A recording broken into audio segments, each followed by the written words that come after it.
Hey, that you have multiple people putting on a talis simultaneously. So one is able to say the bracha for everyone, and they'll be yotzei with a shomei kona and the answer amen. But each one could say his own bracha, which is also fine. Either one is okay. One can be motzi all, or each one says his own. Okay, we're holding hey in Mishna Berura. So yesterday we left off with is it bat tzitzis or is it bit tzitzis? L'sati bit tzitzis or bat tzitzis? B'talhu adim b'tfilin chob b'chas hamitzvos. It's not specifically, although the Mechaber is speaking about a talus, but let's say one says lo niach tefillin and everybody's simultaneously putting on the tefillin shel yad. Is one able to say the bracha and be motzi everyone? Is that fine? It's no different than the talus. If you choose that one says lo niach, by the yekis, yekis put on tefillin chol hamoed, right? Also, non chasidim put on tefillin chol hamoed. Sfarim do not. Because your wife doesn't, right? Okay, that's why it's Sephardi. No, they don't. Of course not. Sfarim do not put on. Syrians? They eat rice on Pesach. That's what they do. They don't put on tefillin chol hamoed. Okay. So normally the shlich tzibur by the Yekis says the bracha. I think lo niach tefillin out loud on chol hamoed. Although they put on tefillin, I think did they say with a bracha? No. There's something. No. They do something quiet to differentiate. They do it normally loud, but on chol hamoed they do it in an undertone to make that differentiation. Because normally, maybe originally they said it out loud was they were motzi the tzibur, whatever it would be. Okay. Ka'achas Yud Beis. Pirush kol echem mitzati b'talis miyuchad. Everyone has his own talis, which is designated for him. Elisha b'pamachas nasu kol atifos. But they all wrap themselves at the same time. That's important. What about a person says, "Lisati b'tzitzis," and you wait after Toch de Dibur, you want to put on your talis.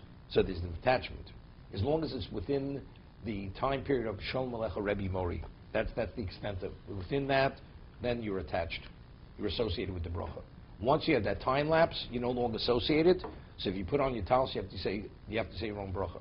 You're not covered. One second. So kolech levorach la'atzmo ayin lekamen simin reish rov sim gimel. Go ahead. About the walking actually that was taken for in terms of Hefsek, can you talk between that paragraph and saying the bracha? But it was one thing to another. Hefsek's only bracha. Only bracha was a hefsek. But you have the talis ready though when you say the bracha. Right? So everybody has it ready. You're about to wrap. Once is the bracha, and as you answer amen, then you wrap. So as if you would have completed your own bracha, then you wrap. So everybody could be yotzei if one person says the bracha. Exactly, that's what we're saying. But what happens? You hear the bracha and you have a mind to be yotzei, and you don't wrap within that 3-second period. You're not covered the bracha. Now you have to say your own bracha. But you said the bracha, you wrapped, and now wait, you realize what the motion just said shows me that you don't do it right. You go like this. You don't go. I'm already wrapped, and I said the bracha. Okay. But while I'm underneath the talis, because you have the Daled Amos period where he's... Well, that's okay. And even if you don't keep a Daled Amos, you yotzei. I hear the Shliach Tzibur. There's a Shed Nasan Tzivim. Yes, can I do question? And can I answer on that? Yes. I've already said my bracha. And you did the mitzvah. Okay. You did the mitzvah. So if you can't say amen right after you say your own bracha. Before you wrap. No, just in terms of because then it sounds like you said amen to your own bracha. That's separate. You can't do it too quickly. Yeah. Well, with that situation, he couldn't say it anyway, because it would be a hefsek if you would answer amen. See that David's talking about. It appears as if, let's say, you conclude Amariv Arovim at the same time as the Shlich Tzibur. So you're supposed to say Amen on Shlich Tzibur is Mariv Arovim, but you can't, because it appears as if you're saying Amen on your own Mariv Arovim. So one doesn't answer Amen in that situation. Right? It's something else. But in this situation, if you answer Amen, it would be hefsek. If you're not yotze with that bracha, you're saying yours, and you say, and you hear, no, you answer Amen, since you didn't wrap yet, that Amen would be an interruption between the bracha and your mitzvah, because you haven't yet done the mitzvah. There's a category of brachot that one cannot be yotze on somebody else. You have to say it yourself. Unless the person doesn't know the bracha at all, or he's illiterate, like birchas hanenin, like alam michya, or birchas hamozon. So isn't talis and tefillin in that category? No, birchas hanenin, like benching, the after bracha. Later we'll see. There's also tefillah. There's a question by Shimon Esrei, supplication. That's something that's personal. Unless a person, let's say, he doesn't know the Shimon Esrei by heart, he doesn't have a sitter, so he has no choice. He has to listen. Another person has to come. But if you're able to do it yourself, you should not be yotze with another person. It's preferable you do it yourself.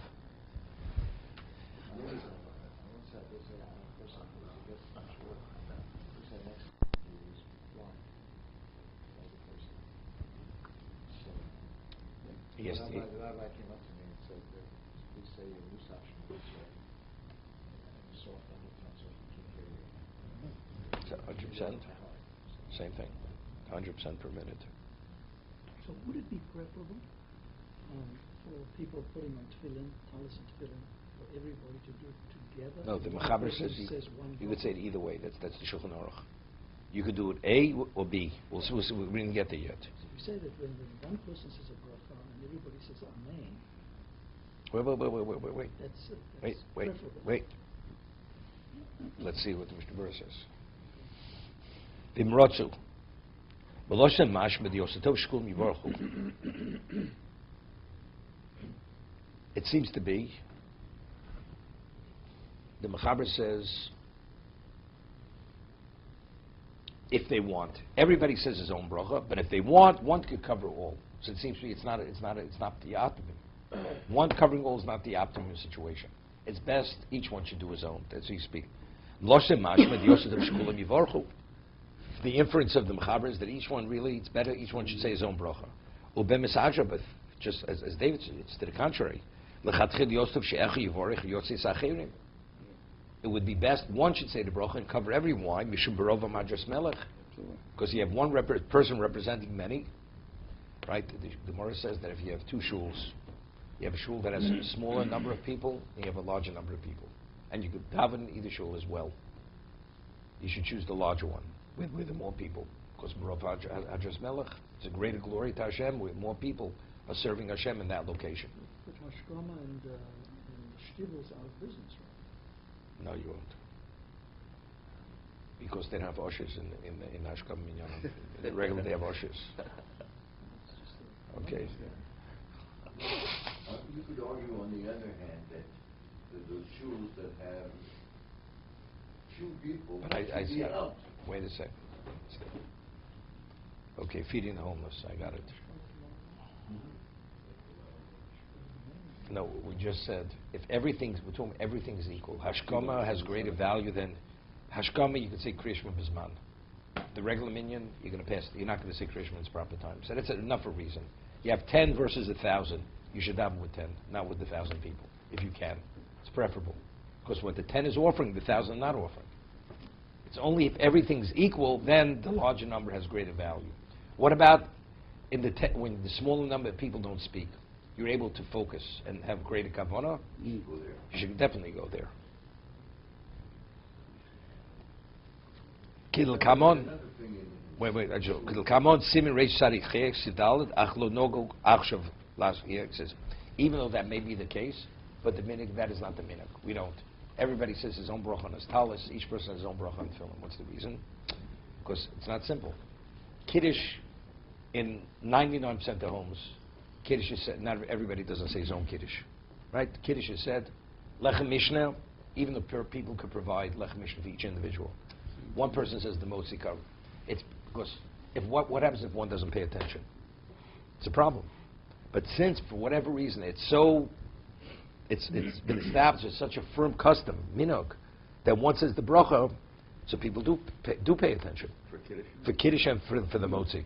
People, but others, the endless distractions. Because of distractions, of course it would be better, but you have to deal with the fact. In reality, people will not pay sufficient attention. So if they aren't paying sufficient attention, so you can't rely on Shomei Kona. So it becomes a problem. Says something interesting. He says maybe the reason is to be Yotzei, the person who says the Baruch has to have in mind to cover you. Right? And the person who listens has to have in mind that he wants to be covered. What happens if any of these elements are lacking? You're not covered. So because there's so many variables, it's better, you might as well say it yourself.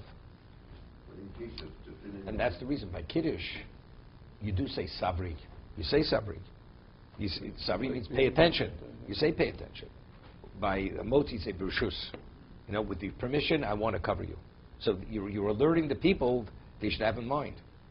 Right? So maybe that's part of it. So it's never automatic. It's interesting. There's a... I'm sorry. Rav Chaim Volozhin is going to interrupt you right now. Quoting Rav Chaim Volozhin, Rav Chaim Volozhin writes, he says, you know, the person, let's say, is at a hotel and there are many guests.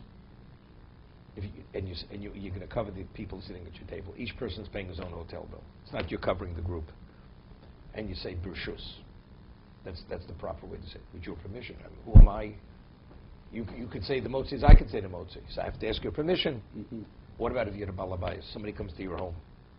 Do you have to say Bershus? Why do you have to say Bershus? I'm asking permission. You're the host. Mm-hmm. But yet it's customary that even if you're the host, you say Bershus. Right? Why isn't that a hefsek?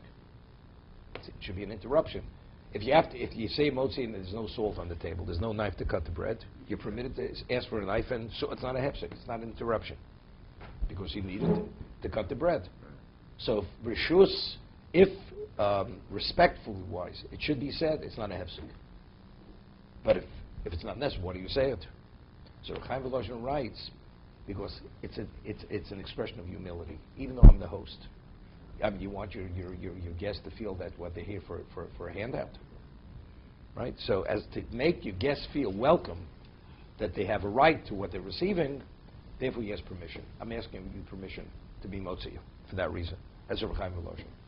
What do you want to say, Rabbi? No, I want to go back to tefillin and how we each have our own rhythm. It's idealistic to say we all go to say it together. You have your own rhythm. It's like a person hits six potholes in 3 seconds. Mm-hmm. That's a rhythm.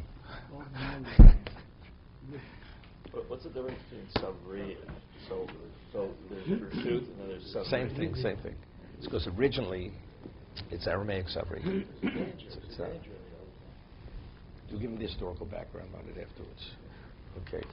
That's when they say something. No, the reason why it's l'chaim, the Gemara says, when you drink wine, what do you say l'chaim?